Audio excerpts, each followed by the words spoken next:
¿Qué tal? ¿Cómo les va? Espero que anden todos bien. Ahí estuve viendo algunos de los mensajitos que se van intercambiando ahí el grupo eurequiano. Bueno, retomando un poco eh, las influencias que nos llevan posteriormente al análisis de Stasis, esta obra de Giorgio Agamben, dentro de lo que es el conjunto de obras que constituyen lo que se titula Homo Sacer. Y en el último encuentro habíamos estado hablando de la influencia que tiene en el desarrollo de esta obra Stasis el curso que dicta Michel Foucault en el año 1976 en el Colegio de Francia, titulado Defender la sociedad. Este año, les decía, es muy significativo porque en este mismo año se publica el primer volumen de Historia de la Sexualidad. ¿Cuál es la hipótesis que toma Foucault? Es lo que vamos a tratar de comentar un poquito. ¿Cuál es el concepto básico o la hipótesis desde la cual va a partir para analizar el tema del poder? A partir de la década del 70, en el pensamiento de Michel Foucault, el objeto central del análisis es el concepto del poder.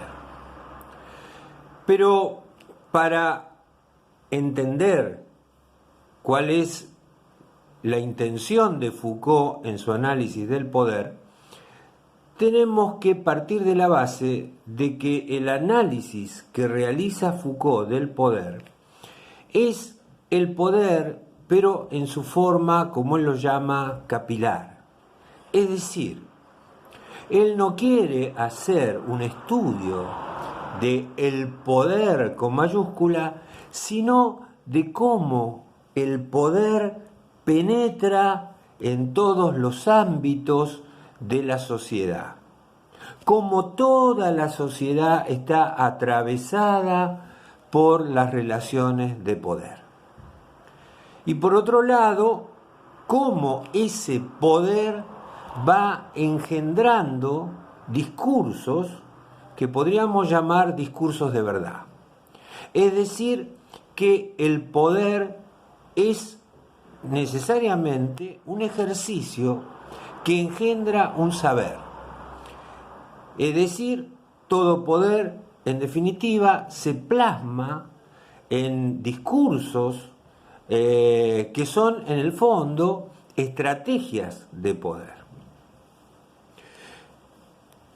Como comentaba los otros días Antonio en ese intercambio que teníamos en el grupo, Antonio refería, recordaba aquella expresión de Hobbes de la guerra de todos contra todos. Pero vamos a ver qué posicionamiento tiene Foucault con respecto a este enfoque de Hobbes acerca de la guerra. En primer lugar, tenemos que partir que en este curso que dicta Foucault en el Colegio de Francia y que luego aparece plasmado también en Historia de la Sexualidad, es la idea de que con respecto al poder hay dos grandes hipótesis. Por un lado, la hipótesis represiva, que es esa hipótesis de la cual Foucault se va a distanciar. La hipótesis represiva presupone que el poder es algo que oprime, es algo que niega, que impide que algo salga a la luz. Es decir, un mecanismo esencialmente de negación. De este punto de vista que Foucault llama la hipótesis Reich, una hipótesis esencialmente vinculada a la concepción psicoanalítica freudiana, el poder tendría la función de excluir, de impedir determinados discursos, como podríamos ver en los discursos sobre la sexualidad.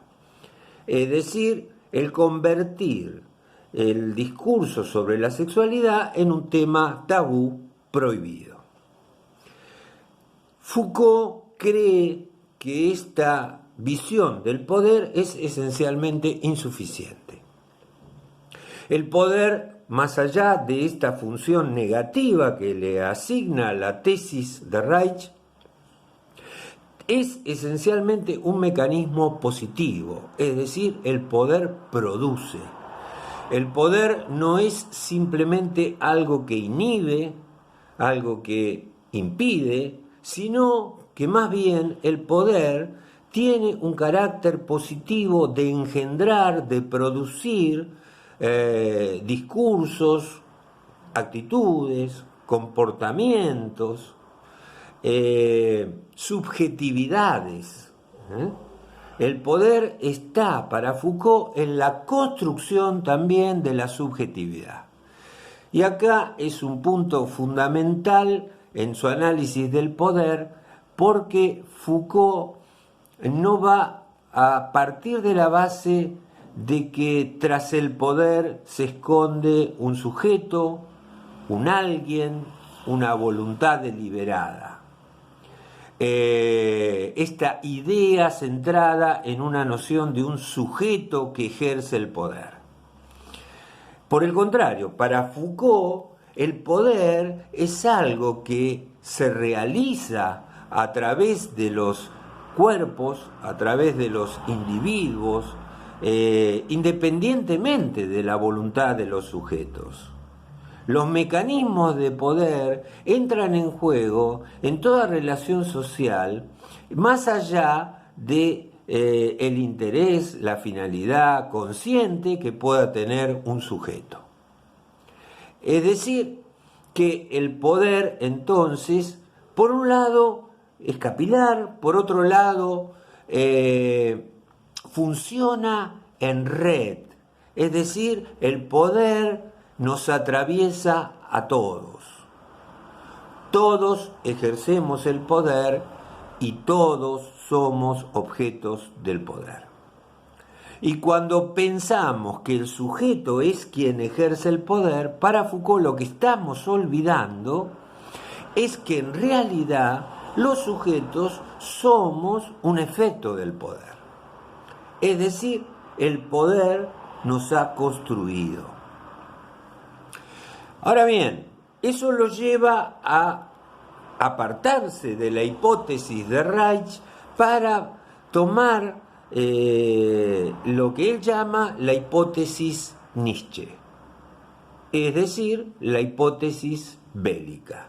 Y acá entramos fundamentalmente en esta clave para entender la sociedad, que es para Foucault el concepto de la guerra.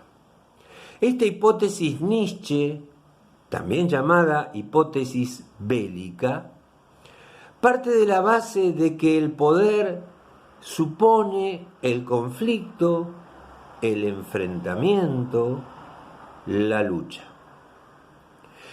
Es decir, que lejos de que la soberanía, el Estado, la ley, vengan a erradicar la lucha, los enfrentamientos, las guerras que podían darse en un estado natural,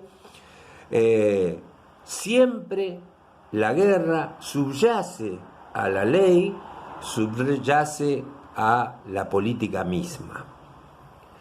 No podemos pensar la política si no es a través de ese fondo subyacente que tiene que ver con el enfrentamiento y con la guerra.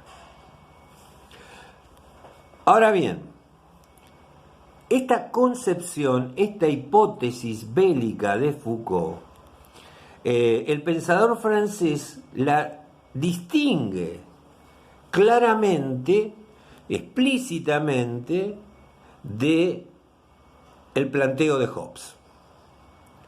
No estamos hablando, en este caso, en la interpretación de Foucault, de una prolongación o una proyección de lo que fue el análisis que realiza Thomas Hobbes en el Leviatán.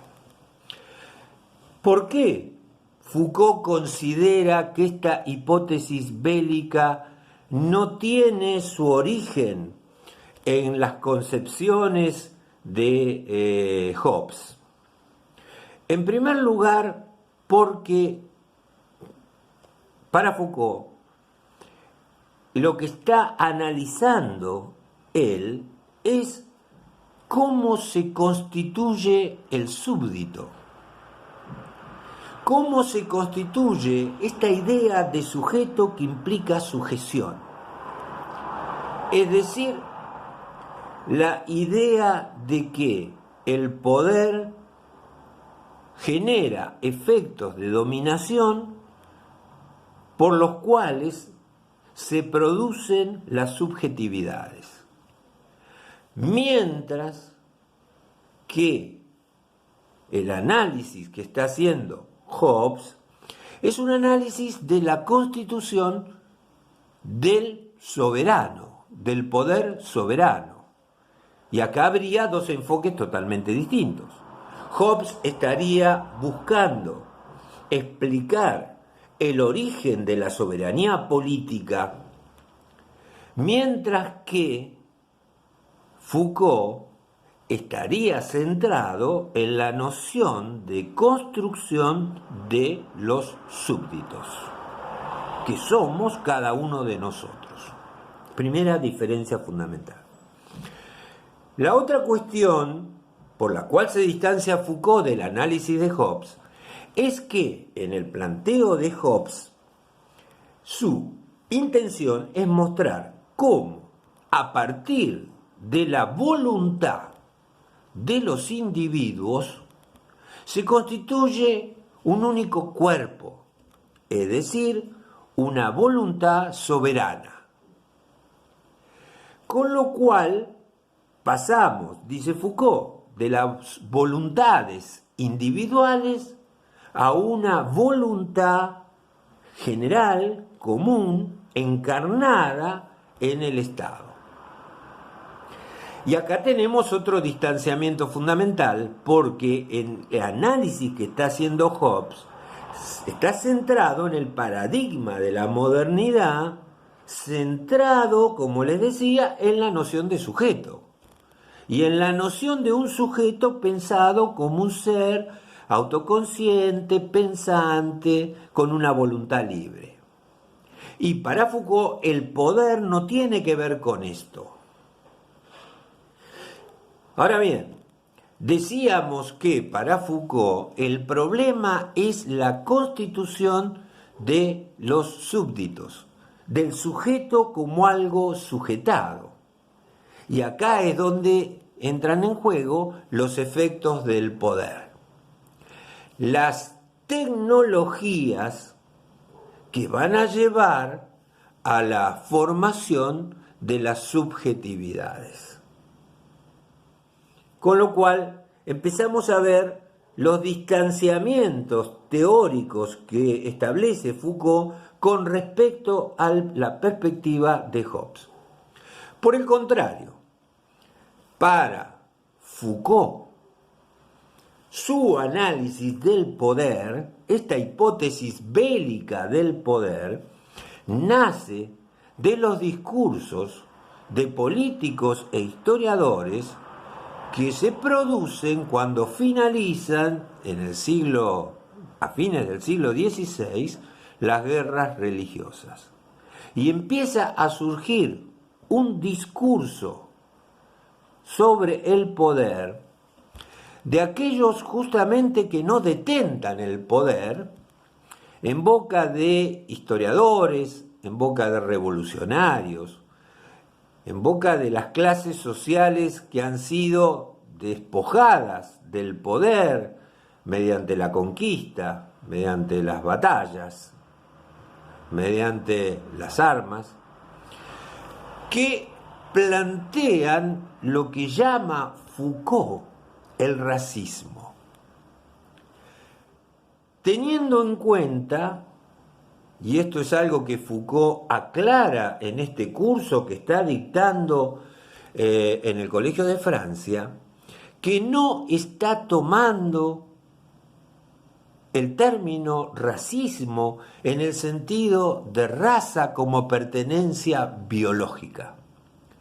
No se trata entonces de la lucha, de la guerra, ni de la dominación de un conjunto de individuos en función de su origen biológico, sino que el planteo del racismo que se genera a partir, como les decía, de fines del siglo XVI, es un discurso que tiene que ver con pensar en una sociedad esencialmente binaria, es decir, en una sociedad que está intrínsecamente dividida, escindida entre aquellos que detentan el poder, que ejercen el poder, y por el otro lado,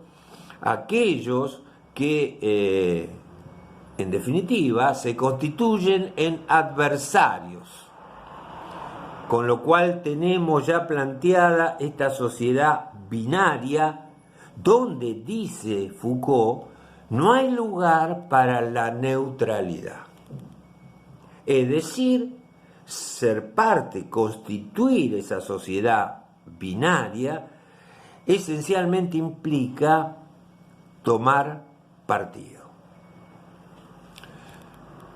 Por el otro lado, y siguiendo con estos análisis que separan, que ponen distancia entre Foucault y Hobbes, está en el hecho de que en realidad cuando Hobbes habla del estado de guerra de todos contra todos, en realidad, dice Foucault, no está hablando de la guerra. Justamente la tesis es que siempre Hobbes habla del estado de guerra, que no es la guerra. ¿Por qué? ¿Por qué se engendra ese estado de guerra, según Hobbes? En la explicación de Hobbes, la guerra no sería posible si entre los grupos, entre los individuos, existiera una diferencia tan clara entre fuertes y débiles que harían imposible la guerra, porque el débil, tomando conciencia de su debilidad profunda y marcada con respecto a los fuertes, jamás intentaría enfrentarlos. Y por el otro lado, los fuertes, conscientes de su poder, conscientes de esta diferencia marcada, de esta diferencia natural, no emprenderían una guerra innecesaria con respecto a los débiles. Por el contrario, dice Hobbes, la guerra se basa en la diferencia insuficiente que existe entre los fuertes y débiles. Nadie es tan fuerte como para no ser vencido, y nadie es tan débil como para no poder enfrentar a aquellos que se presentan como los fuertes. Por lo tanto, las diferencias son mínimas, las diferencias son insuficientes, como decíamos, y esto implica que, curiosamente, los que buscan la guerra no sean los fuertes, sino los débiles. Porque Los fuertes son aquellos que pueden perder su posición de fortaleza. Los fuertes saben que esa diferencia no es lo suficientemente marcada como para asegurar la victoria. Mientras que los débiles saben que a través de la lucha, a través del conflicto, pueden posicionarse como los nuevos fuertes. Entonces la guerra es algo a lo cual tienden los débiles y que tratan de evitar los fuertes. Por lo cual, lo que van a hacer los fuertes, en todo caso, es tratar de demostrar que en ellos existe una voluntad de hacer la guerra y de alguna manera de hacer visible, de hacer manifiesta su fortaleza, como una estrategia de intimidación. Es decir, el estado de guerra es ese estado de intimidación, de estrategias, justamente para que la guerra no se efectivice. O sea, la tesis de Hobbes es que vivimos en un estado de guerra que es justamente lo que hace que no se produzca la guerra. Con lo cual, ahí tenemos otra diferencia fundamental. Bien, entonces, llegados aquí, podemos decir que para Foucault la guerra va a ser la clave de interpretación de la sociedad. Es decir, la hipótesis bélica lo que hace es pensar la sociedad en términos de esa guerra permanente, continua, que atraviesa la sociedad. Que, como decíamos, el eje central de este análisis es que la sociedad es intrínsecamente una sociedad binaria.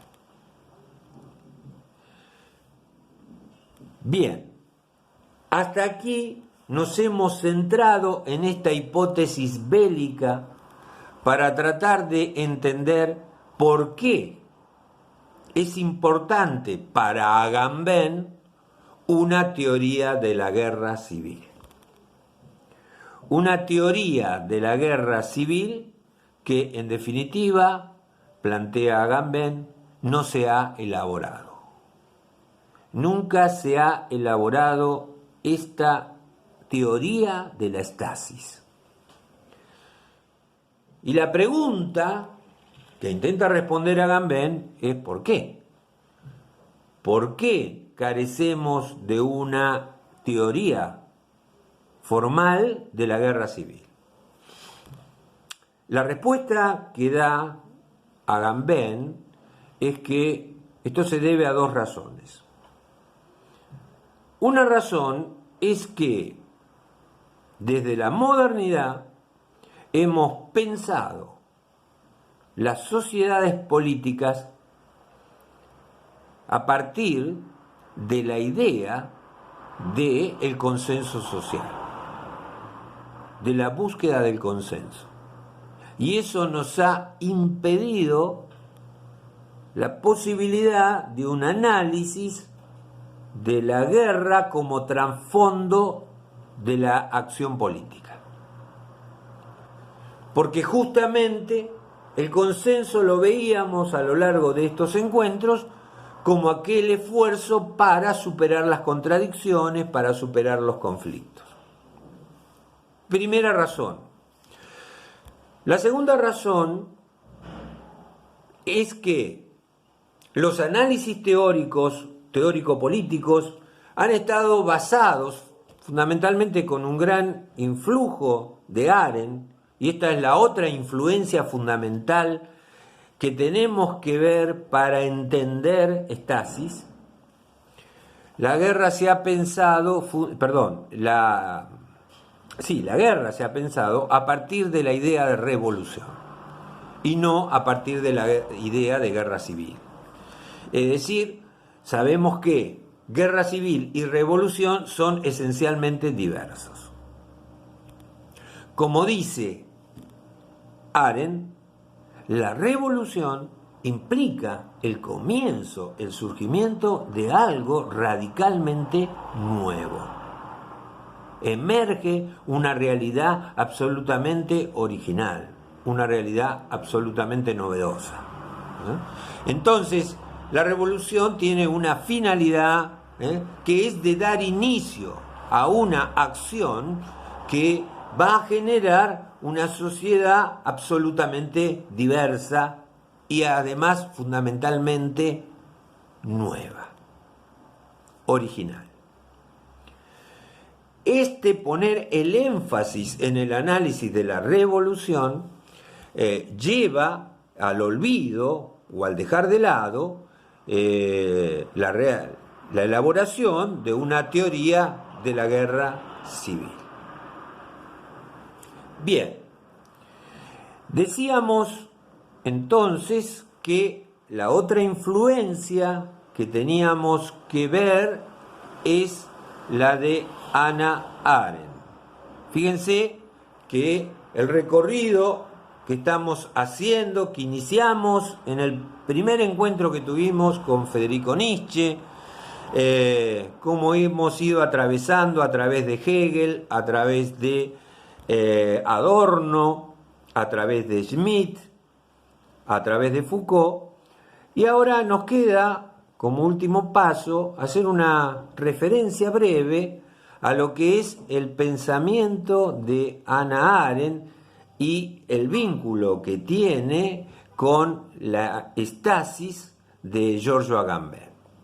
Porque acá va a haber una diferencia teórica fundamental entre ambos pensadores, entre nuestra teórica política alemana Hannah Arendt y el pensamiento del pensador italiano Giorgio Agamben. La idea de Arendt, o el análisis de Arendt, con respecto a los orígenes griegos de la política, a esta idea de que los seres humanos son politicón, animales políticos, lo cual genera en Arendt una dicotomía fundamental entre lo que es la oikos, la vida doméstica, la vida familiar, la vida privada, y la polis, la vida pública, la vida de la comunidad. Esencialmente, la vida de la oikos, la vida doméstica, para Arendt es una vida privada. Una vida que está atada a la satisfacción de las necesidades. Y por lo tanto, en la visión de Arendt, para la cultura griega, eso implicaría el no ser libre. Aquel que está atado a las necesidades carece de libertad, porque las necesidades son imperiosas e ineludibles. Y por lo tanto, es esencialmente la vida de la oikos para Arendt una vida privada. Y la palabra privación implica la falta de algo, que se debería poseer.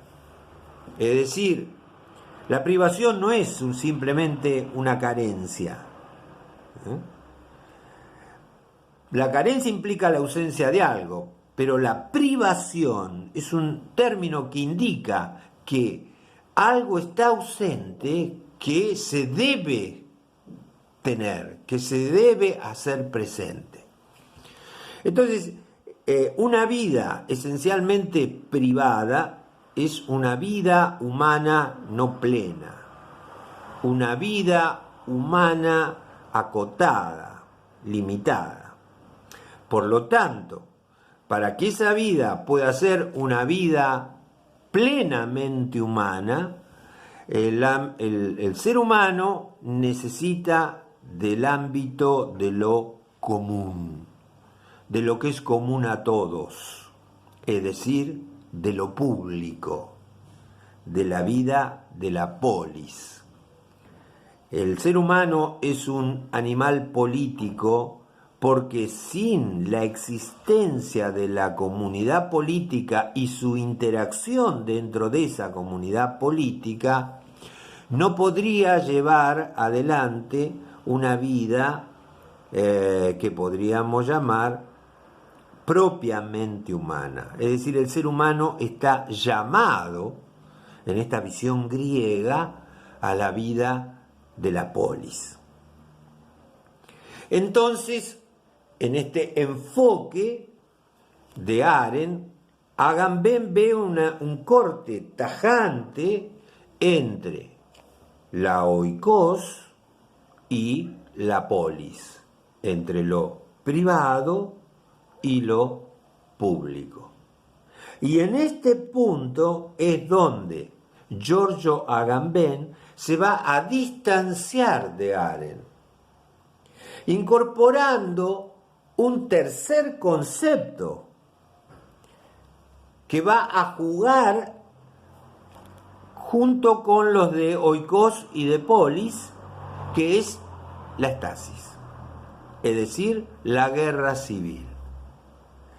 Toda la interpretación del pensamiento de la guerra civil va a estar interactuando con las nociones de oikos, de la vida privada, y la vida pública.